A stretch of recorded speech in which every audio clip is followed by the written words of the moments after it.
পতিতাকে বিয়ে করা কি অপরাধ? পতিতাকে আমি বিয়ে করে মনে করেন যে কারোর সামনে যাইতে পারি না। সব জানে শুনে আমাকে বিয়ে করছে এবং কি আমার কষ্টের কথা শুনে ও আমাকে সহযোগিতা করছে। এই সমাজে সবাই কিন্তু ভালো হতে চায়, কিন্তু সমাজের লোকের কারণে ভালো হতে পারে না। গ্রামে থাকা যাবে না, এখান থেকে বের হয়ে যাইতে বলছে। আচ্ছা, আমরা পত্রির লড়াই থাকি, ঠিক আছে, তো আমাদের কি ভালো হওয়ার কি সুযোগ নাই? আমরা কি ভালো হতে পারি না? একজন নারী একসময় বাধ্য হয়ে এমন জীবনে জড়িয়ে পড়েছিলেন যে জীবন সমাজ কখনো ক্ষমা করতে চায় না।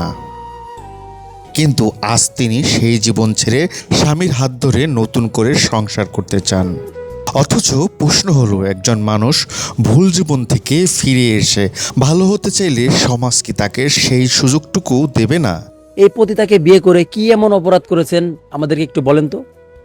ভাই কি বলবো, এই পতিতাকে আমি বিয়ে করে মনে করেন যে কারোর সামনে যাইতে পারি না। আমাকে নানান কথা বলে, আমি থাকলেও বলে না থাকলেও বলে।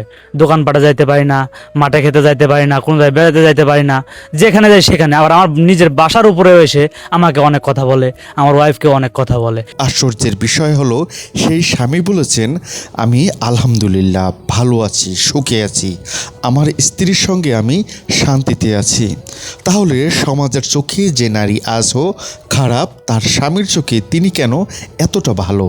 মানে এই সমাজে সবাই কিন্তু ভালো হতে চায়, কিন্তু সমাজের লোকের কারণে ভালো হতে পারে না। যেমন আমি প্রতি লেয়ারে কাজ করছি ঠিকই, কিন্তু তার মন মানসিকতা অনেক ভালো এবং কি সব জানে শুনে আমাকে বিয়ে করছে এবং কি আমার কষ্টের কথা শুনে ও আমাকে সহযোগিতা করছে অনেক।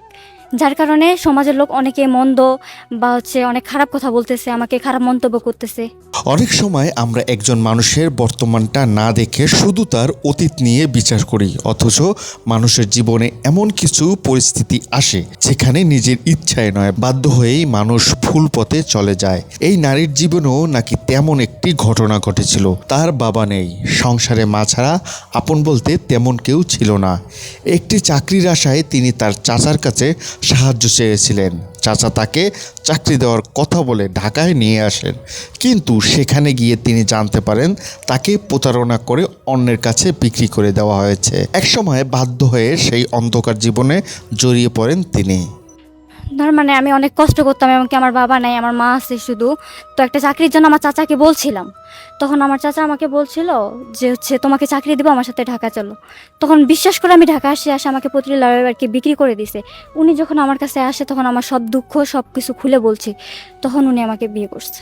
এরপর আসে সবচেয়ে কঠিন প্রশ্ন, আপনি যখন তার কাছে গিয়েছিলেন তখন তিনি কত নম্বর কাস্টমার ছিলেন? নারীটি বলে সঠিকভাবে বলতে পারবেন না, তবে তাদের পরিচয় হয়েছিল ওই জীবনে যাওয়ার প্রায় 3 মাস পর।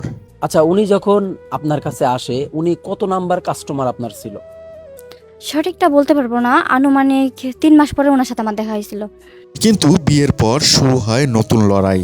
স্বামী স্ত্রী দুজনেই চেয়েছিলেন অতীত ভুলে নতুনভাবে জীবন শুরু করতে, কিন্তু সমাজ কি তাদের সেই সুযোগ দিয়েছে?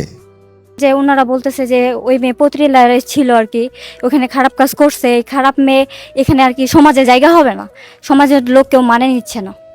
তিনি বলেন, আমরা খারাপ জায়গায় ছিলাম, এটা সত্য, কিন্তু আমাদের কি ভালো হওয়ার সুযোগ নেই?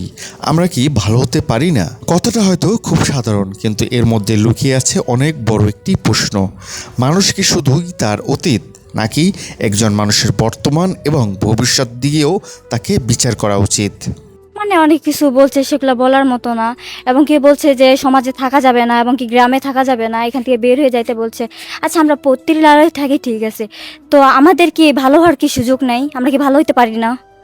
স্বামীর কাছে প্রশ্ন, আপনি একজন সাবেক পতিতাকে বিয়ে করে কি সুখে আছেন? তার উত্তর, জি আলহামদুলিল্লাহ, আমি সুখেই আছি, অনেক সুখে আছি। শুধু খাওয়া দাওয়া বা পোশাকের শোক না ভাই, মনের শান্তিও আছে। এই কথাটাই হয়তো পুরো ঘটনার সবচেয়ে গুরুত্বপূর্ণ অংশ, কারণ তিনি তার স্ত্রীর অতীত জানেন, তারপরও তিনি তাকে গ্রহণ করেছেন। যে আমি আলহামদুলিল্লাহ সুখে আছি, অনেক সুখে আছি। তার আমার কথা যে খাওয়া দাওয়া পোশাক এটা বিষয় না ভাই, মনের শান্তিটাই বড় শান্তি। তিনি জানেন তার স্ত্রী কোথা থেকে এসেছেন, কিন্তু তিনি এটাও দেখেছেন আজ সেই নারী তার সঙ্গে সংসার করতে চান, ভালোভাবেই বাঁচতে চান। এখন ভাই যেটা সত্য কথা যে আমাদের যেহেতু সমাজ থাকতে দিচ্ছে না, আমরা যদি এলাকায় না থাকতে পাই তাহলে আমরা কি করব? আমরা বাধ্যতামূলক আমাদের এলাকা ছেড়ে চলে যেতে হবে, অন্য জায়গায় যেয়ে আমাদের কর্ম করে নিজের কিছু গোছাই নিয়ে আমাদের জায়গা জমি কিনে আমাদের অন্য জায়গায় বসবাস করতে হবে, কারণ আমাদের তো এই এলাকায় থাকতে দিচ্ছে না ভাই। কাউকে অপমান করে, কটূক্তি করে বা সমাজ থেকে বের করে দিয়ে তাকে ভালো করা যায় না, বরং কেউ যদি সত্যি খারাপ পথ থেকে ভালোভাবে জীবন কাটাতে চায় তাহলে তাকে নতুন করে দাঁড়ানোর সুযোগ দেওয়াটাই মানবিকতা।